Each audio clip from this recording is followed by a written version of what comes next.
Tayo po ay dumalangin upang tayo gabay at patnubayan ng ating dakilang Diyos sa ating isasagang pag-aaral sa kanyang banal na salita. Tayo dumalangin.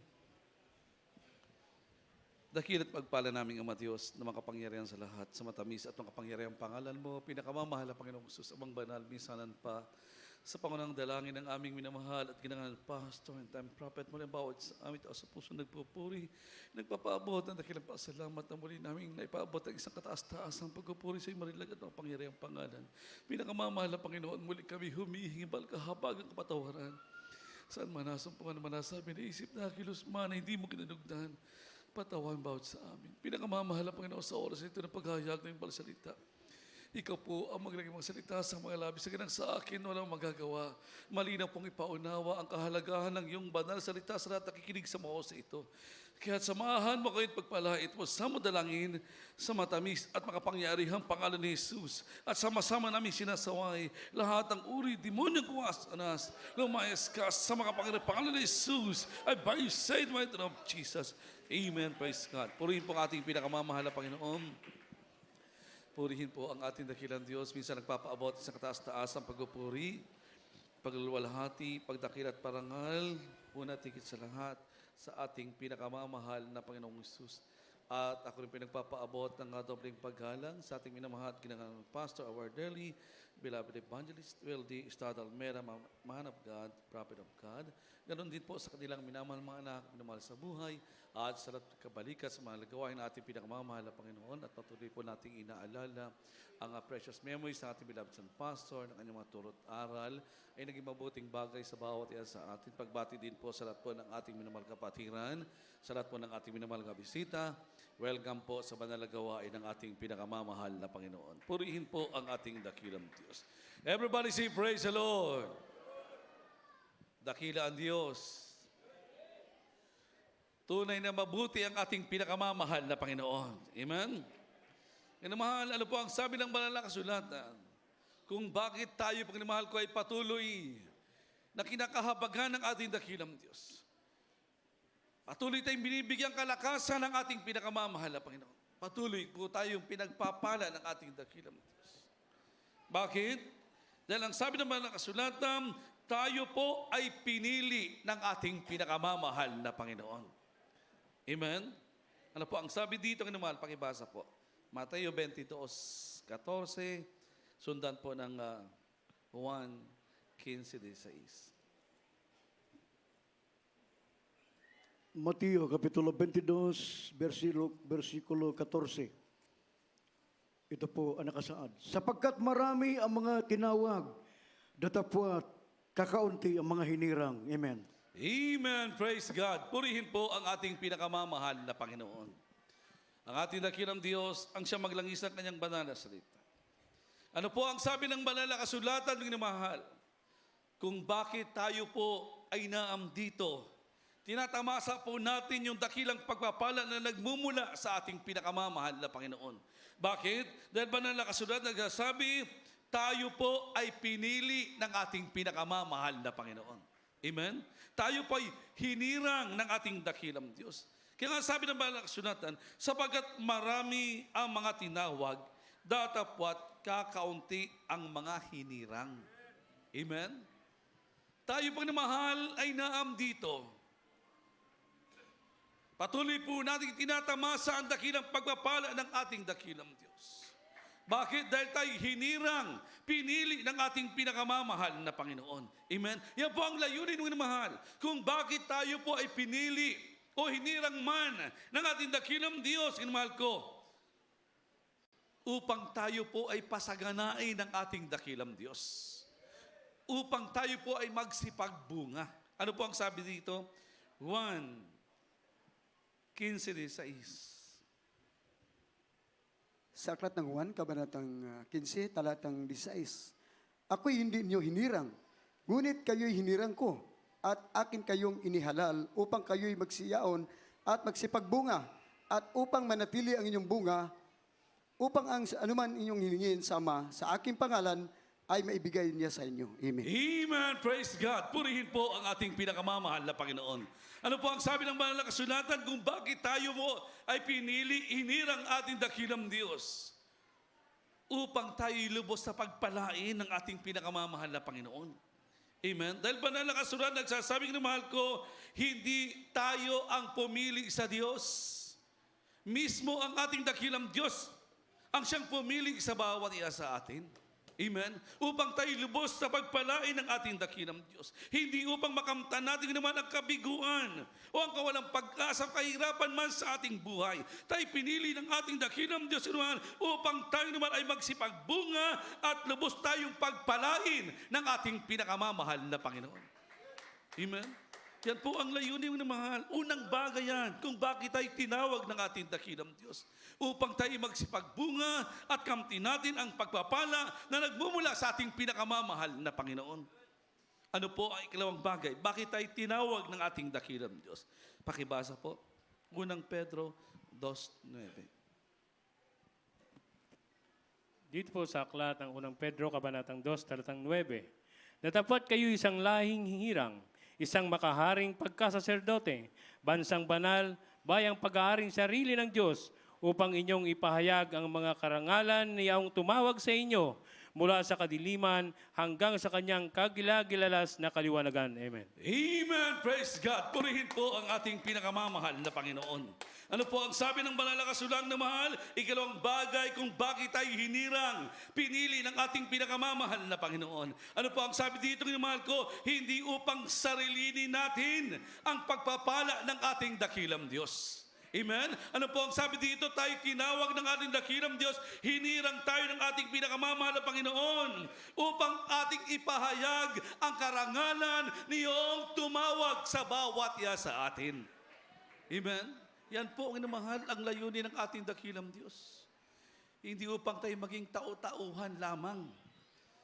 Tayo pinili ng ating dakilang Diyos upang tayo naman ay gamitin ng ating dakilang Diyos as instrument upang ipahayag ng mahal ang kabutihan o makapangyarihang gawa ng ating dakilang Diyos na ginawa ng ating pinakamamahal na Panginoon sa bawat isa sa atin. Amen? Binigyang patotoo tayo ng ating dakilang Diyos. Pinagpala tayo ng ating pinakamamahal na Panginoon. Iningatan tayo ng ating dakilang Diyos. Marapat lang naman ipahayag natin ang karangalan niyong tumawag sa bawat isa sa atin. Amen? Binigyan kang patotoo ng ating dakilang Diyos. Marapat ipatotoo po natin yan. Marapat na ipahayag po natin yan. Amen? Ibigay natin yung kalawalatiang marapat sa ating pinakamamahal na Panginoon.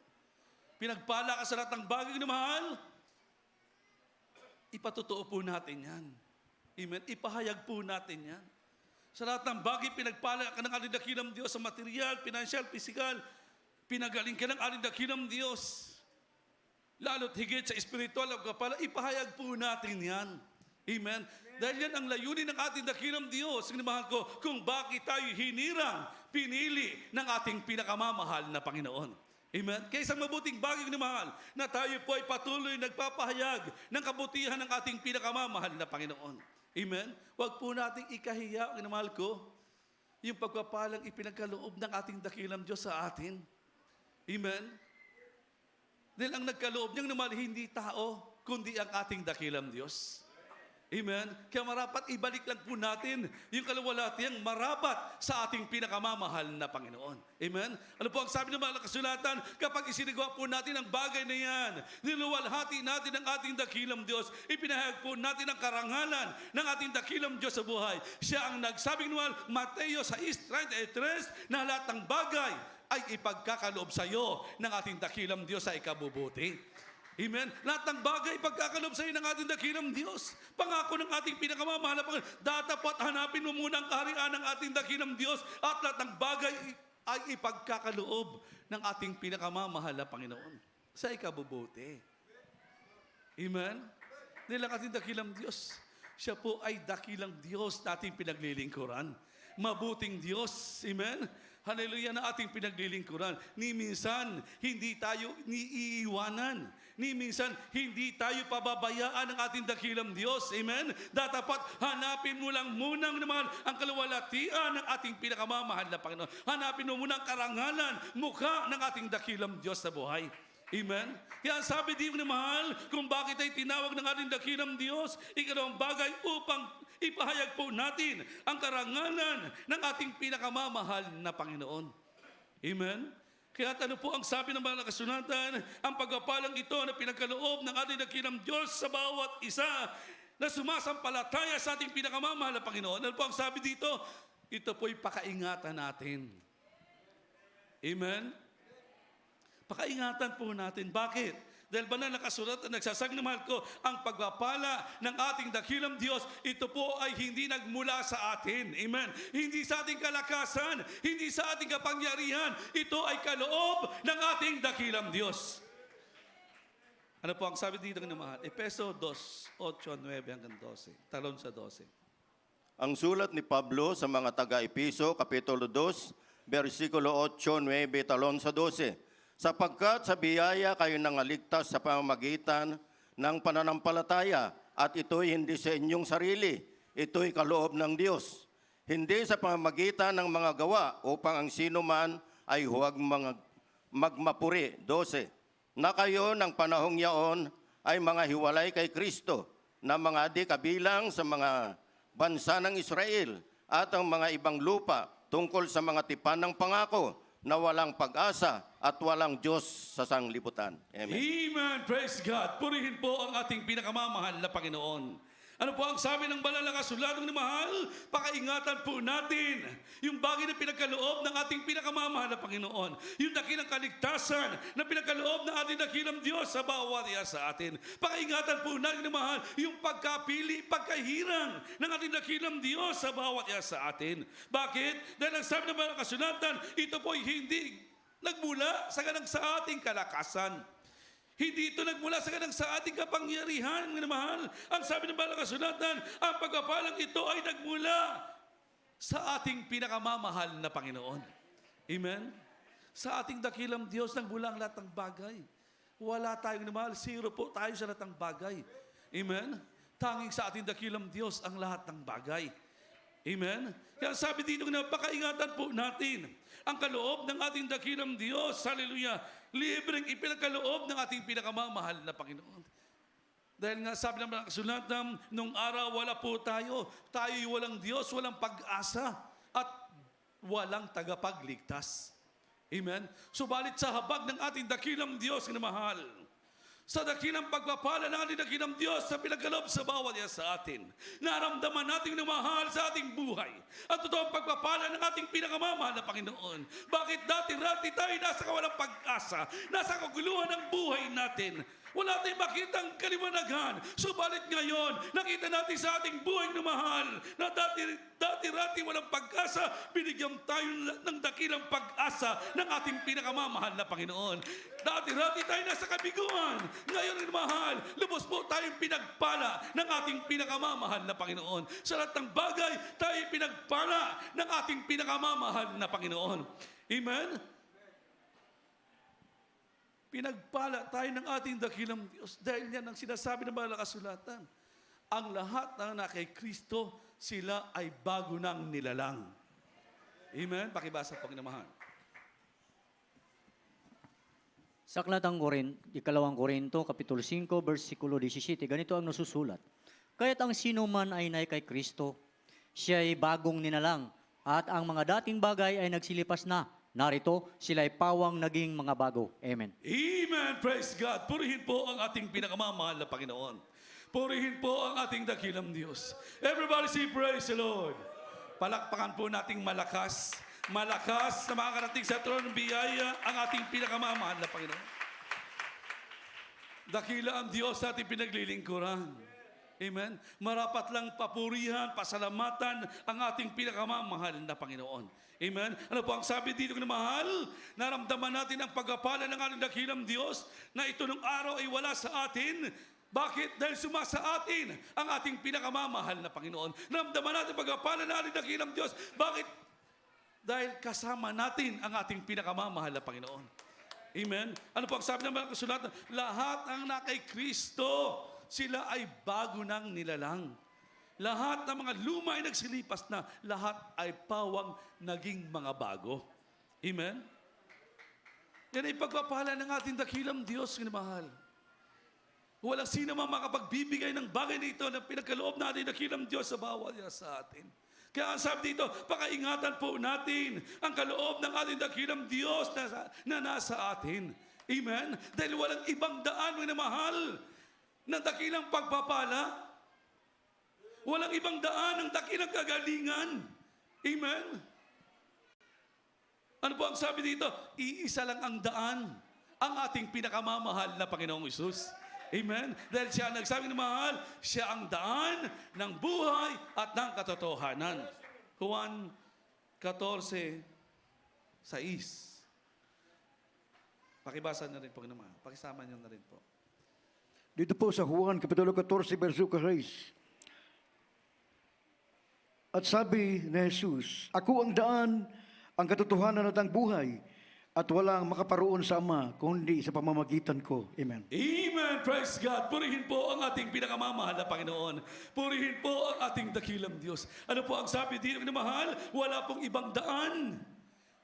Amen? Na magbibigay sa atin ng totoong kalayaan. Walang ibang daan naman na magbibigay sa atin ng kagalingan. Walang ibang daan na magbibigay sa atin ng kapayapaan. Ano po ang sabi ng mga kasulatan? Iisa lamang na mahal ang dapat nating tawagan. Yung magbibigay ng tunay na daan sa bawat sa atin. Walang iba kundi ang ating pinakamamahal na Panginoon. Amen? Dahil siya nagsabi, siya ang daan ng buhay at ang katotohanan. Amen? Wala po tayong ibang tatawagan sa ating buhay na mahal. Hindi mga mahal natin sa buhay. Hindi yung ating mga minamahal, mga kaibigan, mga mahal ko. Iisa lang ang tatawagan natin, look unto Jesus. Iisa lang ang titingnan natin, mga mahal, ang ating pinakamamahal na Panginoon. Amen? Na higit na makapagbibigay ng dakilang pagpapala sa bawat isa sa atin. Amen? Sa taong mahal, pag lumapit ka sa tao, may limitasyon. Amen? Sa umpisa nakangiti. Medyo pangalawa, medyo nawawala na yung ngiti. Pag pumangatlo ka pa, lalong wala ng ngiti. Pero sa Diyos, walang hanggan ang pagpapala ng ating dakilang Diyos na mahal. Kahit ilang beses kang lumapit sa ating pinakamamahal na Panginoon, hanggat ikay nagpapakumbaba sa Diyos, hanggat ikay naninigluhod sa ating dakilang Diyos na mahal, patuloy kang pagpapalain, patuloy kang aabutin ng ating pinakamamahal na Panginoon. Narinig po natin na mahal yung patotoo ng ating mahal kapatid kanina lamang, bagamat siyang namahal ko ay naamdon, nagkulang siya sa ating dakilang Diyos. Nawalay siya sa paglilingkod sa ating pinakamamahal na Panginoon. Sa hindi niya nababantayang pagkakataon sa kanyang buhay, siya'y nawalay sa ating pinakamamahal na Panginoon. At ano po ang nangyari na mahal? Nangyari sa kanya isang araw sa kanyang buhay, siya po ay binaril ng kapwa niya ring hudlom, mga mahal. Unang namatay yung kanyang kaibigan, na binaril din. At pangalawa po, siyang binaril ng mahal, na kung tutuusin ng mahal ko, dapat 6 feet below the ground na rin siya ngayon. Amen? Subalit ang ating mahal kapatid na mahal, bagamat siya'y nagkulang sa ating dakilang Diyos. Subalit ano po ang kanyang ginawa ng mahal ko? Siya po ay nanikluhod. Puso't isipan niya naman nanikluhod sa ating dakilang Diyos. Siya ay nagsumamo sa ating pinakamamahal na Panginoon na siya ay pakaingatan, bigyang panibagong buhay ng ating dakilang Diyos. Ano po ang ginawa ng ating dakilang Diyos na mahal? Yung ating minamahal kapatid, hallelujah, dahil sa kanyang pakiusap, panambitan, daing panalangin sa ating pinakamamahal na Panginoon. Totoo ang Diyos, pag ikay lumapit sa Kanya, ni hindi kay hindian, ni hindi ka tatalikuran ng ating pinakamamahal na Panginoon, na andyan ang ating dakilang Diyos na mahal, nakahandang ipagkaloob, ano man ang ninanasan ng iyong puso. Amen? Ano nangyari naman? Nanikluhod siya sa ating dakilang Diyos, siya'y nagsumamo, na siya'y panibigyan ng panibagong buhay ng ating pinakamamahal na Panginoon. Dugtungan ng ating dakilang Diyos sa kanyang buhay. Dahil nandun na nga siya naman, nag-aagaw buhay na siya. Imagine niyo, ayon sa kanyang patotoo, oras ang tinagal. Dapat, yung dugo, pag nawala sa katawan mo, buhay yan eh. Buhay yan. Tubig, dugo, naandyan. Pag nawala sa katawan mo yan, sigurado patay ka na. Pero ang ating mahal kapatid na mahal, kakaiba, na andyan na mahal, ipinakita ng ating dakilang Diyos ang kanyang mga pangyarihang gawa na may kay patuloy na maninikluhod sa ating pinakamamahal na Panginoon, na may kay patuloy na magsusumamo sa ating dakilang Diyos sa buhay. Hallelujah na andyan mahal. Ang sabi ng mga kasunatan, hindi maigsi ang kamay ng ating dakilang Diyos. Kaya kang abutin ng ating dakilang Diyos. Saan ka man naroon na mahal, kaya kang abutin ng ating pinakamamahal na Panginoon. Ano po ang sabi? Nasa ilalim ka man ng dagat, kaya kang abutin ng ating dakilang Diyos. Nando ka man sa taluktok na mahal, kaya kang abutin ng ating pinakamamahal na Panginoon. Nando ka man sa apoy, kaya kang abutin ng ating dakilang Diyos. Dahil sa Diyos ay walang imposible. Amen? Sa tao parang mahirap talagang isipin mga bagay na yun. Zero po talaga ni mahal kung sa tao. Pero sa Diyos, Diyos ay may kakayanan sa lahat ng bagay. Amen? Kaya kang iligtas ng Diyos ng mga sartang bagay. Amen? Dahil siya ay Diyos na makapangyarihan na ating pinaglilingkuran. Amen? Kaya nga sabi naman ang kasulatan ng mahal ko, sa atin na pinili, hinirang ng ating pinakamamahal na Panginoon. Ano po ang sabi naman ng kasulatan? Kinakailangan ng mahal ko, pagyamanin natin, lalo't higit, uunat higit sa lahat ng mahal. Ano po ang dapat natin pagyamanin sa ating buhay? Yung aral na itinuro ng ating dakilang Diyos na ipinangaral ng ating minamahal at ginagawa ng pastor. Amen? Ano po ang sabi dito ng mahal? Efesos 4:11 hanggang 12. Amen, praise God. Efesos 4:11 hanggang 12. Dito po sa aklat ng Epeso, Kabanatang 4, talatang 11 hanggang 12. At pinagkaluban niya ang mga iba na maging mga apostol, at ang mga iba ay propeta, at ang mga iba ay ebanghelista, at ang mga iba ay pastor, at mga guro. 12. Sa'y kasasakdal ng mga banal sa gawaing paglilingkod sa ikatitibay ng katawan ni Kristo. Amen. Amen! Praise God! Purihin po ang ating pinakamamahal na Panginoon. Ano po ang sabi ng mga kasulang na mahal ko? Na dapat po nating pagyamanin sa ating buhay na kung saan dito po tayo papakasakdalin ng ating dakilang Diyos. Dito po tayo pakatitibayin ng ating pinakamamahal na Panginoon. Wala pong iba po ang mahal ko na sinasabi ng mga kasulatan na dapat po nating pagyamanin, walang iba, kundi ang salita ng ating pinakamamahal na Panginoon. Amen? Ilagay po natin sa ating puso't isipan. Amen? Ang salita ng ating pinakamamahal na Panginoon. Ano po ang sabi dito? Huwag po tayong manghinawa. Amen? Huwag po nating panghinawaan ang mga bagay na ginagawa natin sa ating dakilang Diyos. Bakit? Ano po ang sabi dito? Galatia 6:9. Ito ang naman lang dapat po nating isagawa. At huling talata, Apokalipsis 2:7. Maghanda na po ang ating minamahal mga awit, ang ating minamahal na mga manunugtog. Sa aklat ng Galatia, Kabanatang 6, talatang 9. At huwag tayong mga pagod sa paggawa ng mabuti, sapagkat sa kapanahunan ay magsipag-ani tayo kung hindi tayo manganghimamagod. Amen. Amen! Praise God! Purihin po ang ating pinakamamahal na Panginoon. Purihin po ang ating dakilang Diyos. Ano po ang sabi ng banal na kasulang na mahal? Dahil pinili ka ng Diyos, dahil hinirang ka ng ating pinakamamahal na Panginoon, inihalal ka ng ating dakilang Diyos upang tayo pa mahal ay magsipagbunga, upang tayo lubos sa pagpalain ng ating pinakamamahal na Panginoon. Ano po ang sabi dito ng mahal ko? Huwag po tayong manghinawa sa paggawa ng mabuti. Amen? Bakit? Dahil sa kapanahunan, tayo po ay magsisipag-ani. Amen? Ano po ang anihin natin? Huling talata, Apokalipsis 2:7. Apokalipsis Kapitulo 2, versikulo 7, na po nakasaad. Ang may pakinig ay makinig sa sinasabi ng Espiritu sa mga iglesia. Ang magtatagumpay ay siya kung pakakanin ng punong kahoy ng buhay na siyang paraiso ng Diyos. Amen. Amen! Praise God! Purihin po ang ating pinakamamahal na Panginoon. Purihin po ang ating dakilang Diyos. Everybody say, praise the Lord! Ano po ang sabi dito ng mahal? Dahil tayong namahal ko ay naandyan, hindi po tayo nangiinawa sa paggawa ng mabuti na pagtagumpayan po natin ang lahat ng bagay sa ating buhay bilang manampalataya, pinili, hinirang ng ating pinakamamahal na Panginoon. Ano po ang sabi dito? Ang may pakinig ay makinig sa sinasabi ng Espiritu sa mga iglesia.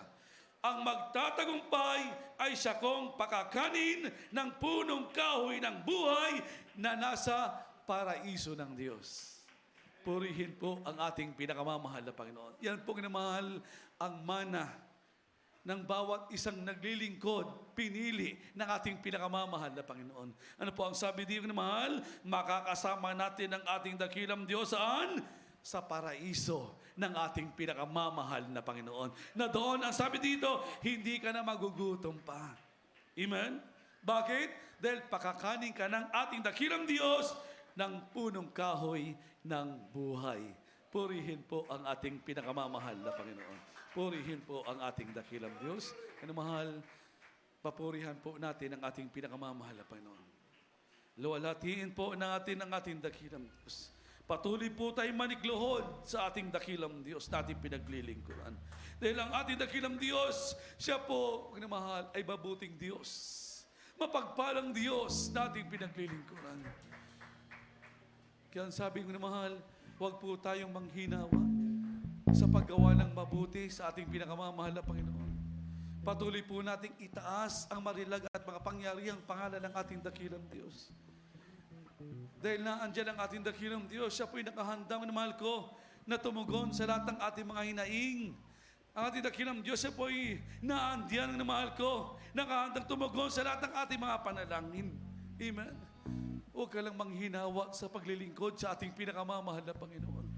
Na ikaw na pinili ng ating dakilang Diyos. Huwag ka lang manghinawa sa paglilingkod sa ating pinakamamahal na Panginoon. Huwag ka lang manghinawa na gumawa ng mabuti sa ating pinakamamahal na Panginoon. Awitan natin ang ating dakilang Diyos.